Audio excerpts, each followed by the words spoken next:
Глава Коми потребовал от родителей муниципалитета взять на личный контроль обеспечения вакцинации населения от гриппа. Особенно те групп, которые подлежат прививкам в обязательном порядке. Внимание на стартовавшую кампанию обратил министр здравоохранения. С момента поставки медикаментов привито уже почти 2000 взрослых. 26 августа в поликлинике поступила детская вакцина. Сейчас в садиках и школах организован сбор согласий на проведение процедуры от родителей. Завершить всю эту профилактическую работу Минздрав планирует к 1 ноября. У нас осталось чуть более месяца для того, чтобы защитить наше население от гриппа. У нас поступило более 40% вакцины от гриппа. Она отгружена во все территории. Все поликлиники работают в усиленном режиме. Пожалуйста, с вашей стороны требуется содействие для того, чтобы, первое, обеспечить вакцинацию бюджетников, особенно это касается детского населения.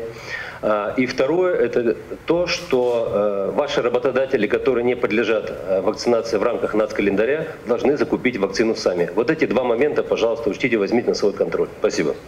Значит, Михайлович, соответствующее мое распоряжение главы, значит, комплекс мер вместе с Минздравом, значит, и на контроль. Подготовим, Сергей Анатольевич. По всем вопросам, связанным с вакцинацией населения. Туда включить бюджетников, всех тех, кто у нас находится, так сказать, на бюджетной помощи, все вопросы, связанные с теми, кто у нас, в том числе и в социальном партнерстве и так далее.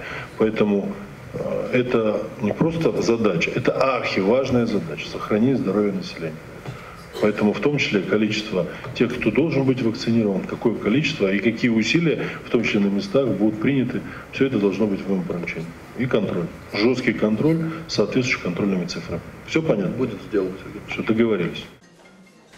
Также Минздрав упрекнул коллег из Министерства образования. Возникают ситуации, когда в пределах одного класса разный уровень привитости учащихся.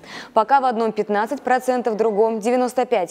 Это означает, высказал подозрение министр, что, скорее всего, классный руководитель против прививок. А этих моментов быть не должно.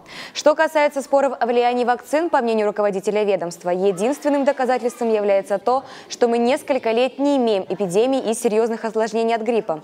При этом в прошлом году потеряли одного человека, который был не привит.